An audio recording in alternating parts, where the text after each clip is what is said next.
Hello everyone, it's Karina with Karina Loves to Plan. Welcome back to my channel. I am here to do a progress report on all of my currently inked for the month of January.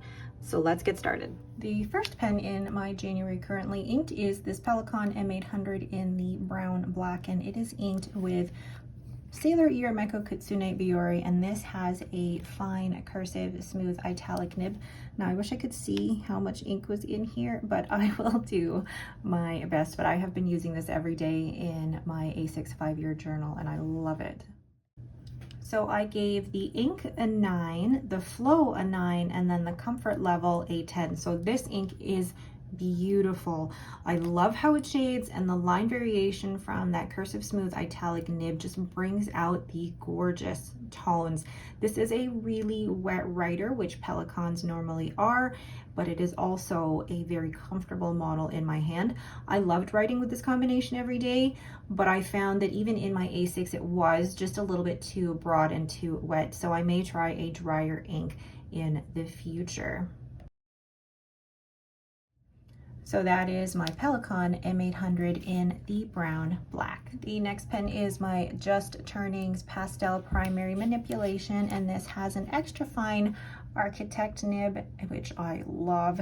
It was ground by Jack Hernandez, and this has Robert Oster Melbourne Rose, which was the 2022 Pen Show specialty ink, and you can see here I've used pretty much all of it, so I'm hoping I have enough in here to write out my quick review. So I gave the ink an 8, the flow a 9, and the comfort level a 9.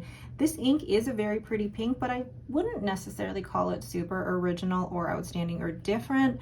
It does have a lovely flow in this extra fine architect nib, which is so smooth, and it's got the perfect amount of line variation for my tiny writing. This pen is comfortable to write with for 2 to 3 pages, but it's not the most comfortable, which is for me normally the Pelican M800 or the Esterbrook Esty. So that is my Just Turnings Pastel Primary Manipulation with Robert Oster Melbourne Rose. The next pen is the Lebon Tooco in Pinnacle, and this has a fine Bach nib. Now let's see how much ink is left in here.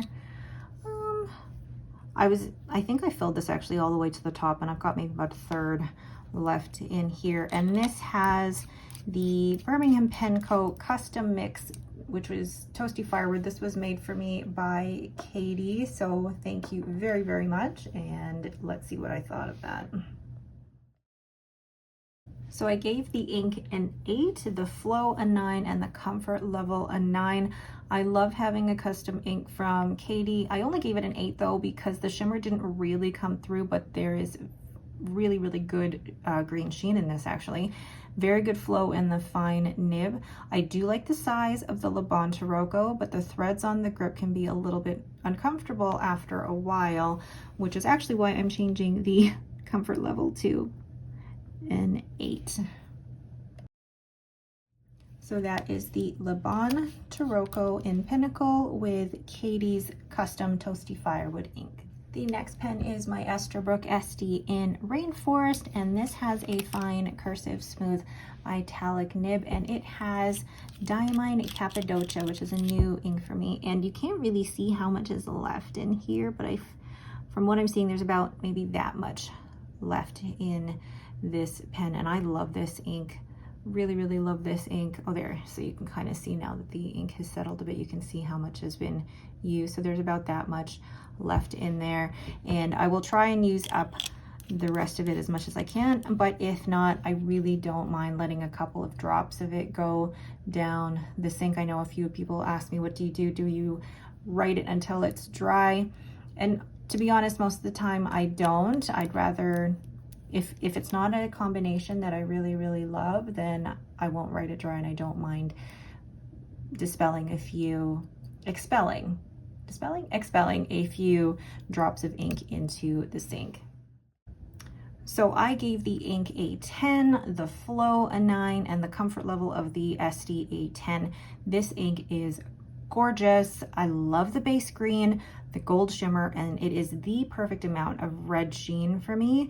Flow is above average wet, and I love this combination, and this fine cursive smooth nib is cursive smooth italic nib is smooth and slicey. And the Esty is the most comfortable pen to hold for me. So that is the Esterbrook Esty Rainforest with Diamine Cappadocia. The next pen is by Zodiac Pen Co, and it is the Sagittarius model in the Carolina Agate. And the ink I have in here is Robert Oster collaboration with Pulp Addiction, and it is called Blue Addiction. And this has a fine nib. And how much ink is left in here? There's about half a converter left in there, maybe about half a converter left in there. So I will try to use this one. I do really like this ink. So I gave the ink a 9, the flow a 9, and the comfort level of the pen a 9. So this is a beautiful, it looks like Park, but dark blue teal ink, not too much sheen, which is just the way that I prefer it. It's got good flow combined with this fine Yovo nib, but this nib is also very smooth. The Sagittarius model is a very comfortable pen, and I really loved this combination. That is my Zodiac Pen Co Sagittarius in the Carolina Agate model with Robert Oster Pulp Addiction, Blue Addiction. The next pen is my Pens by Casey Tokubetsu 13 model, and it has a fine cypress nib, which I've really enjoyed writing with. And I just want to see how much ink is left in here.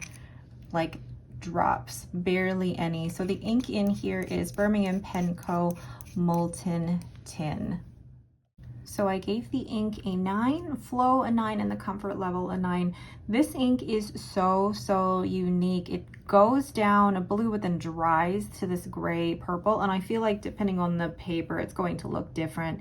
Flow is above average, and the cypress nib is very smooth. I really enjoyed using the cypress nib. I love the weight and feel of the pen, and the step is actually not too prominent to be uncomfortable. So that is my Pens by Casey Tokubetsu 13 model, just making sure the threads are there, with Birmingham Penco Molten Tin.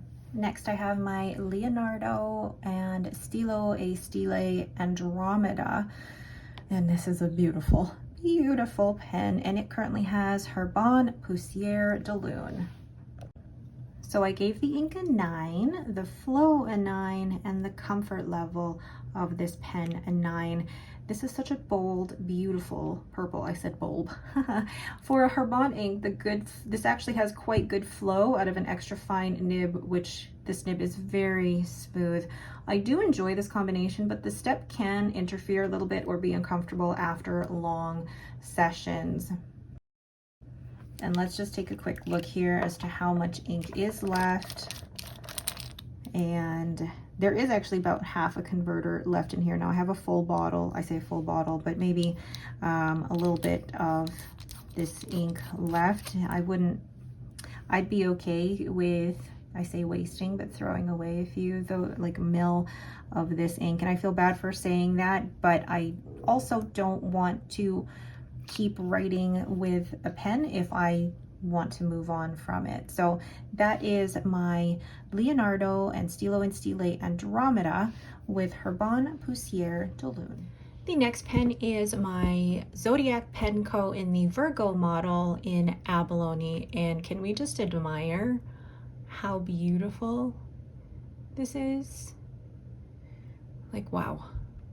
And I have paired it with a Birmingham Penco custom mix made by Katie, and it is called Iris. And this particular pen also has an extra fine Yovo nib, and this has very little of that ink left. Like, I can't even see how much is left, but there will be enough for me to do my progress report. So I gave the ink a 9, the flow an 8, and the comfort level of the pen a 9. This ink was a beautiful chromo shading purple. It had an average flow, so sometimes it could actually feel a little dry in the extra fine nib, but this nib is very smooth. The Virgo model itself is a very comfortable model because I do like the width and the weight of the pen, and it always is a joy to write with these pens from Bart. So that is my Zodiac Pen Co in the Virgo model in Abalone with Katie's custom mix Iris. The last pen in this month's currently inked was my Parker, I think it's Slimfold. This was a gift from my Secret Santa in December and my second vintage pen. So this was inked with Diamine Earl Grey. Now there's no way for me to see how much ink is in here because it does have that bladder fill or that sac in there, so there's no way for me to know how much is in there, but there is some ink residue on that, which does not look pretty, but I can give you my thoughts on this vintage pen. So I gave the ink an 8, the flow an 8, and the comfort level of the pen a 7. Earl Grey is a staple, I think, in any collection, and I may buy a bottle. The chromo shading is lovely, but I only gave it an 8 because it's a bit flat in a fine or an extra fine nib, although I'd still buy it even though I only use really fine or extra fine nibs. I gave the flow an 8 because the flow is inconsistent. Sometimes it feels like it's spurting out ink and very wet, and other times it feels dry.